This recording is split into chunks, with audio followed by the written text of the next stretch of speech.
Hey friends, welcome back to the Ultimate Paper Guide, and this is part 2 where we're covering all sorts of double papers. So this includes double tissue and basically any paper you want to do natural color change with. So stay tuned for some awesome tips and let's jump into it. And we are ready to make some paper. Now you can see we have our tissue here as well as some other papers. We're going to get into more techniques than just double tissue, but for now, let's just start with this. And before we begin, if you haven't seen part 1 of the paper guide, please go watch that now. Link will be in the description. You're going to need to know the techniques from that video in order to do this video. I'm going to be referencing some of the techniques I showed there without really going over them here. So if you haven't seen that video yet, you might miss out on some details, but let's get into double tissue. All right, so let's go over the materials you're going to need if you're following along. As you can see, I have a bunch of scraps of tissue paper of 2 different colors. That's pretty important. But they're small and rectangular. So I'm going to be mimicking doing full sheets with these rectangles because that's how tissue paper normally comes. But we're going to do it at a small scale first to practice, as well as for me to show various techniques of what works and what doesn't work as well. And you can kind of get a glimpse of some of the techniques I use. Now, I recommend that if this is your first time, try cutting out some, scraps yourself. You don't have to do as many as me, but at least one set so that you can practice before you do the whole thing.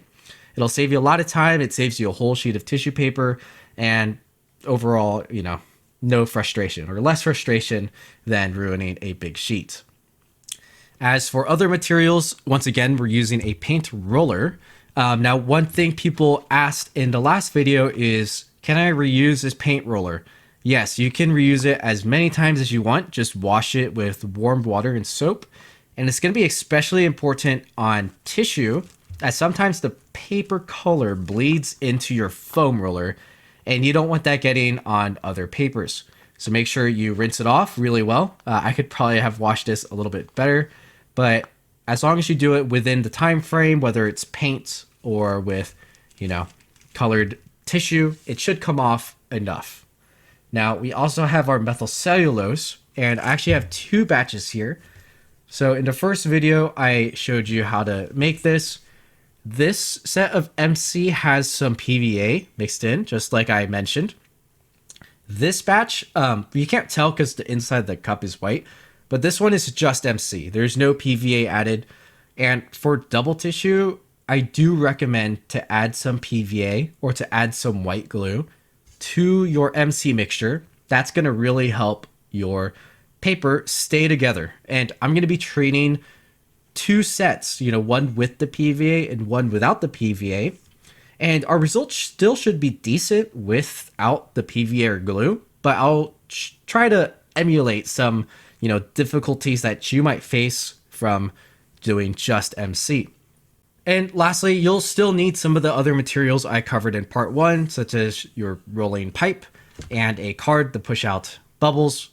But let's get into just starting our double tissue. I can actually begin to tell you the process without making a sheet yet, because it is the same as starting with a single sheet. So whatever tissue you start with, so let's do green on the bottom first, right? So it's going to be here. Now, you're going to treat this sheet just like you treated the sheets from part 1. So if you haven't seen part 1, watch part 1. You're going to treat this one down. And then the next sheet, you're going to have to lay on top. Now, some people put their double tissue like this, and that works. You get more usable space. But I actually really like a technique where I cross them like this, and I just make sure I get a big enough square in the middle here. Normally tissue paper comes in like 50 by 25 centimeter rectangles. So this makes it really even and not really have to line it up perfectly to get a nice square in the middle. It also, just makes it a little easier to make, and I prefer doing this method. Some people like to do this method. I don't think there's a huge difference between the two, but at least for now, I'm going to show the cross like that.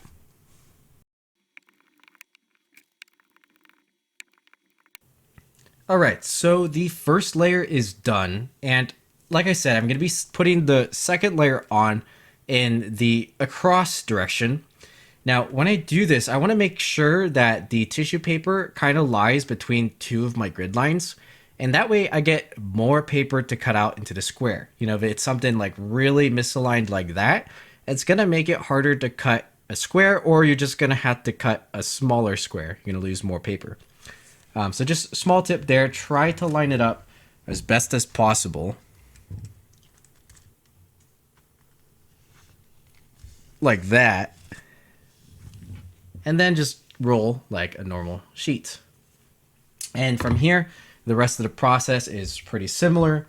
You know, it's just like treating a regular sheet, like what we covered in part 1, except now there's 2 sheets on top.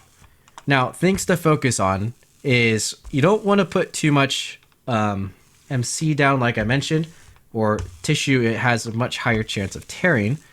As you can see, I actually pulled off a little bit there. So that might give you a sign that, okay, there is enough MC on here.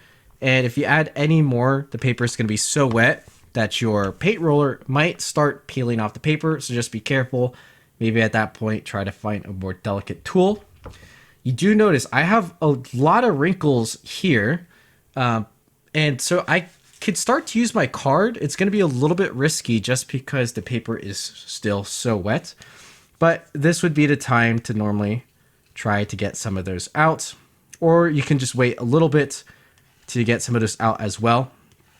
The one thing is the most important part of this double tissue is the seams. You want to make sure that at least everywhere there's double, that the paper is firmly flat, because if there is like an air bubble towards the edge, then there's going to be a chance that even after the paper is dry, you can peel apart your double tissue.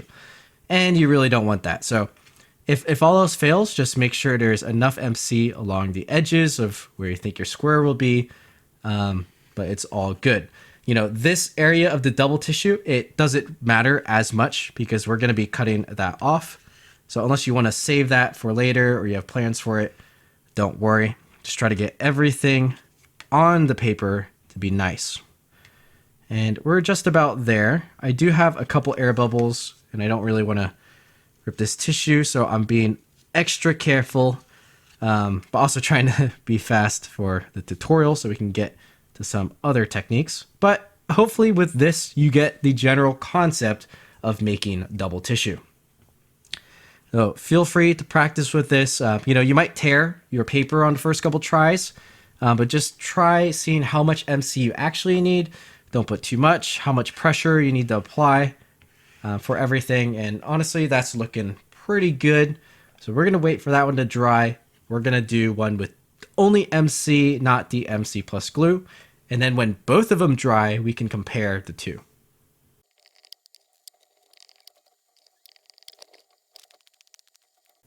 And before we see these dry, I want to go over the process again really quickly to really pinpoint those tips. So it's just like treating single sheets from part 1, but we're doing it twice with one crossed over. The important things to think about is to make sure that when you put the second sheet on, that the whole surface of the connections and on the edges are nicely MC'd so that it has a secure bond to each other. Also be careful when using the card. You know, we're covering over 2 different layers, so pushing out some of the MC from the bottommost, from the second layer, and even on top might lead to your paper tearing if you're too rough. So be aware on that. Otherwise, there's not too much to it. Just let it dry now, and we'll be back in a bit.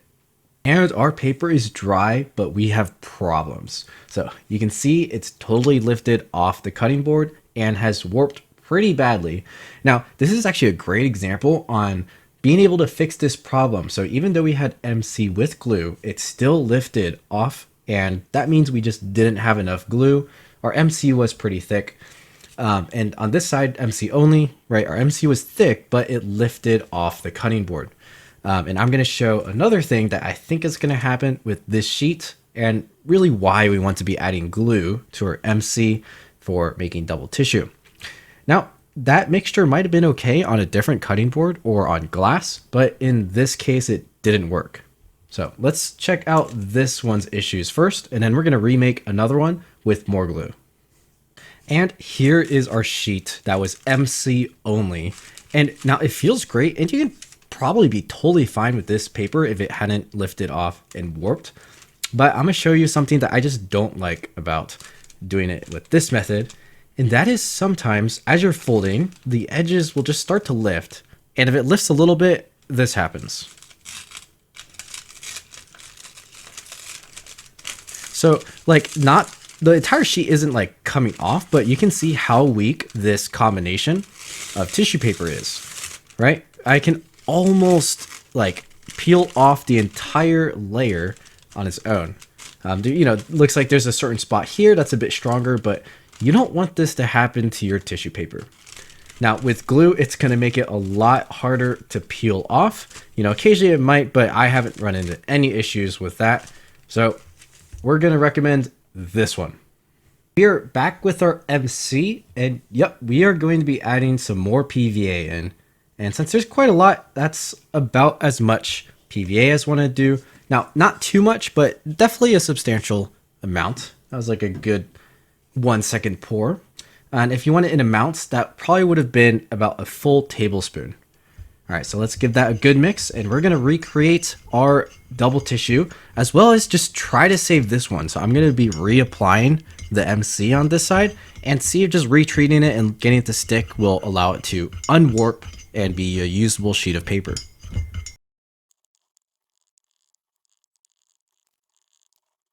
We are back with our double tissue. It's all dry now, but you might notice we actually still do have a little bit of warping. You can see it unevenly dried just a little bit. That caused some potential lifting. And honestly, that's kind of okay. It's usable paper, but I'm gonna show you another technique that if you're still having trouble with your paper lifting, it very well could just be the surface. You know, it doesn't want to stick to it. So in this case, this cutting board doesn't like the paper to stick as well. Now, what I like to do, and another reason why I like to use this cross technique of layering the paper, is that as it's drying, in order for those edges to really not lift, I'll use my straight edge, like my ruler, on the edges. So I'll basically be covering, I don't know, I'll just grab some random stuff. I'll be covering the edges down like this.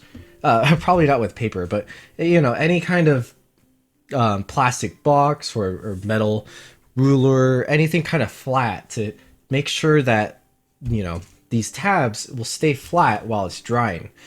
So I'll do something like this, and then obviously on all four corners so we don't get lifting. And then as that dries, I found that that really helps to not have these wrinkles inside. You know, if it lifts and it wrinkles on the outside, that's totally fine as long as the middle is still really clean. So yeah, if you're still facing troubles with your double tissue and you feel like you're adding enough MC and enough glue, it could just be the surface. So, you know, give that a shot, see if that works out for you. And of course, you know, since we're doing this, I'm going to show what it's like to treat a full-sized sheet of double tissue, and we're going to just go through the process quickly. So for our full sheet of double tissue, I'm going to be doing a green and red. Now, I wanted to use this red because one of the sides is super shiny and the other side is a little bit dull. I'm not sure if it picks up on camera, but this is just a tip that the shiny side of tissue paper does not take in the MC as well. So oftentimes you want the side that sticks to the other paper to be the non-shiny side. So in order of the process of what paper I'm laying down, I'm going to be doing the green first, and then I'm going to be rolling the red with the pipe on top of the shiny side, so that when I'm rolling the paper back onto the cutting board / tissue, it's the non-shiny side that gets to stick and the MC onto this. So that's just a little tip to help the bond be a little bit stronger, but let's get to it. Now for the first sheet, everything is the same, except we're a little bit more careful. Rolling out the paper, applying the MC, and pushing out some wrinkles. And for the second sheet, pretty much the exact same thing, but we're rolling it out into cross section, and I'm being very aware of where the edges lie. After around 10 minutes of drying, I'm going to be using my straight edges and the pipes to hold the paper down along the border. Now the paper directly underneath those won't dry, so you're going to want to move them as the rest of the paper dries. But this really helps the paper not to lift.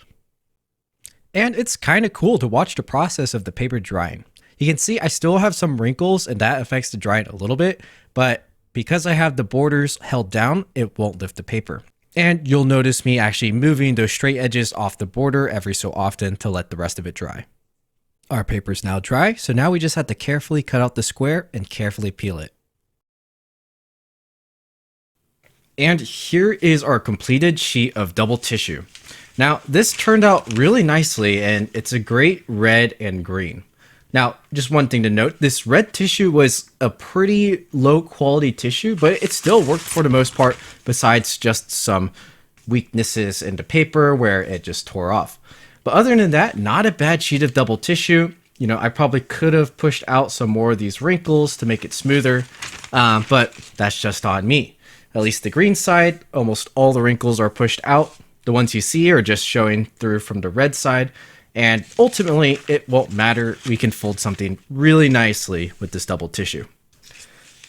And some things just to think about while making your double tissue is to get a sheet like this, it's going to take some practice. So even if you practice the small ones, when you make a full large sheet, it's just a little bit different.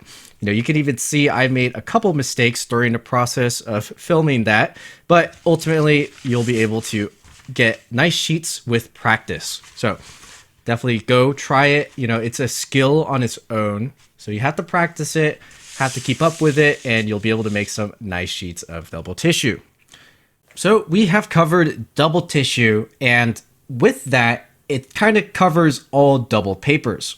So anytime you want to layer one paper on top of the other, you can use the same technique, even if they aren't, you know, two different colors. If you just want to make like double tie or two-sided yellow double tissue, you can go ahead and do that with that technique. However, something that is unique to using two colored papers is something called color separation. Now, oftentimes when we have a natural color changing model, we want to have good color separation, but you can kind of notice that if we wanted this white piece of, I think this is Hanji, which you can find a link on my website. If we wanted to make it white on one side and orange on the other, you can already see, you know, the color bleeding through a little bit. And if we use the same process of MC and glue to combine these into a full double sheet, this color separation is going to like drastically become worse. You're going to see way more of the orange and way less of the white. And, you know, obviously on the other side, you'll see the orange just fine. But the difference between the color of the pure orange and then the white is going to be really hard to, you know, differentiate. And we can especially see that in this model right here. So this was a white tissue on top of red tissue.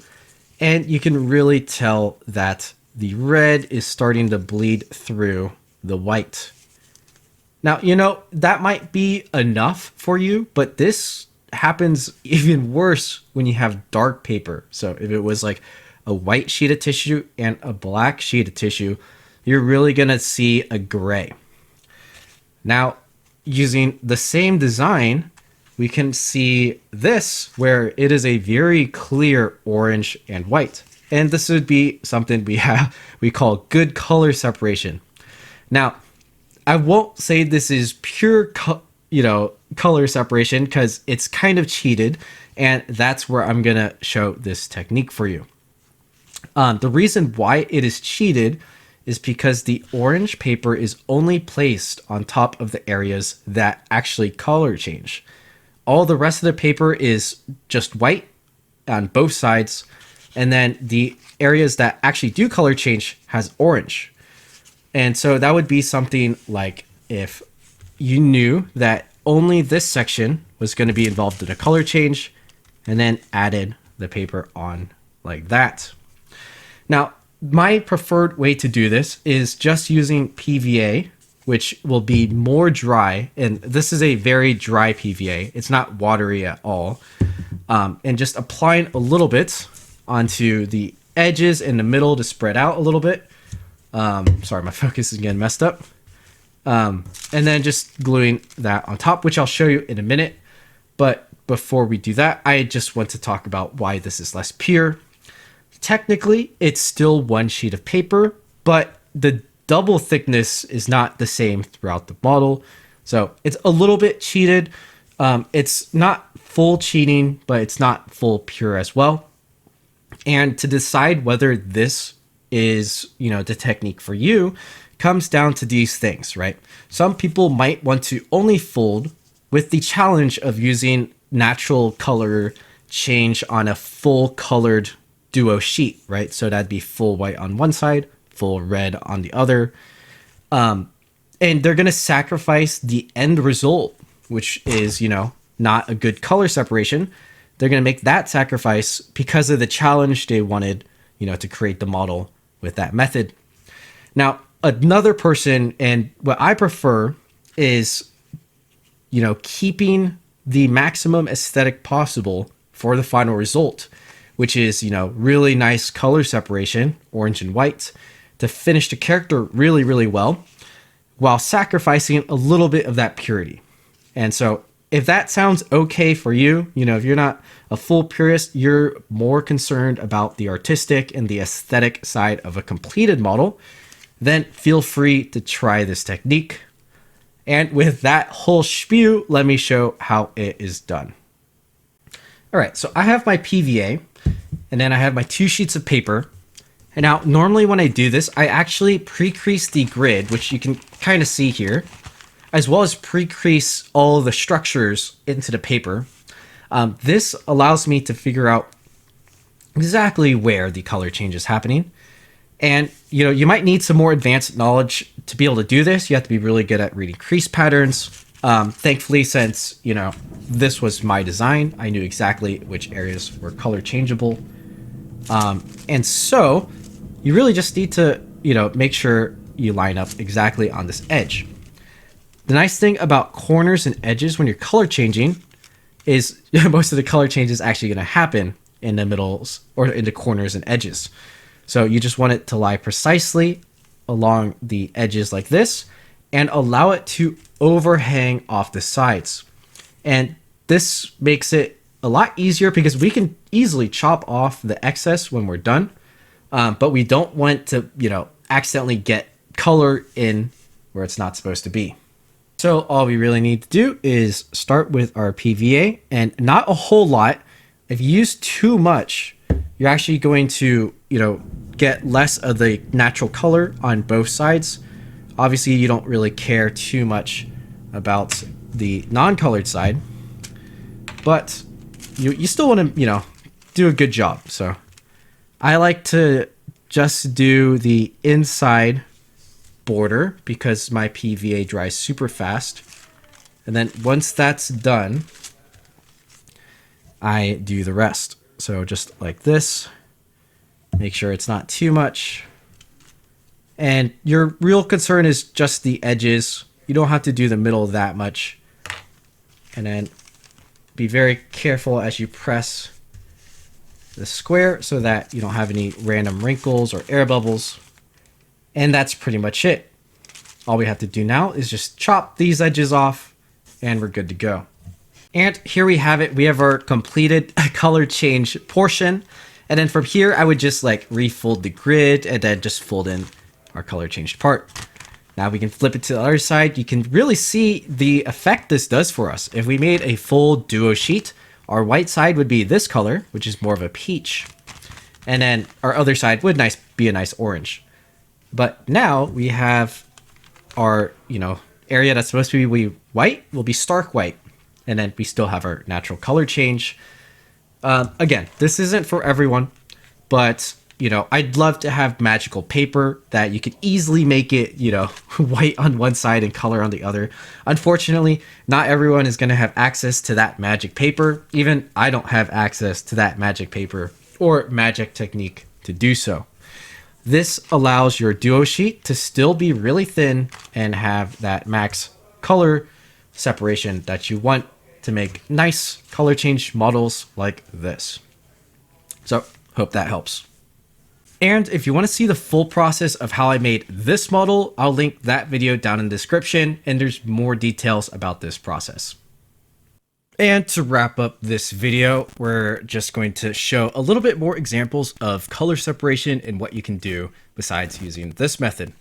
So here is probably my most successful sheet of like white on black double tissue. So the color separation, it's pretty decent, but if you compare it to an actual white sheet, it doesn't look that great. Now, this technique is just the same as our regular double tissue, but the type of tissue I used is actually like a shiny, sparkly gray. And because of the shine, that allowed the color not to bleed through as much. I have no idea exactly why that is, but I noticed that with this more shiny tissue paper, maybe it's a reflection of the light kind of thing, that it looks more white. So I used it for this model, which was folded during one of our 5-hour design challenges. And yeah, the color change, it works. It's not white, but it really works for separation. However, if you compare it to, again, like a sheet of regular origami paper, it doesn't really compare, right? The quality difference of the color separation. But, if you want a more pure way, this is your best bet. If you have regular white paper, you can do maybe the glue stick double tissue technique. I showed that in a previous video. I don't exactly recommend that. But otherwise, it's just really hard to beat this technique for pure color separation on like a white and black paper. So in this case, the bottom of the model was all color changed in black, and then the top was all white for Chainsaw Man. And it works out really well for this model. All right, and that wraps up this video of the paper guide series. I hope some of these tips helped you guys, but I just want to remind you, making your own paper, it is a skill you got to practice, and it's a journey. So as you start to make double tissue, don't be afraid of making mistakes. Keep practicing and keep refining your technique and your skill in making these sheets. If I missed anything in this video that you're wondering about, feel free to leave a comment down below. I'll try to answer it, or potentially answer that question in one of our future videos.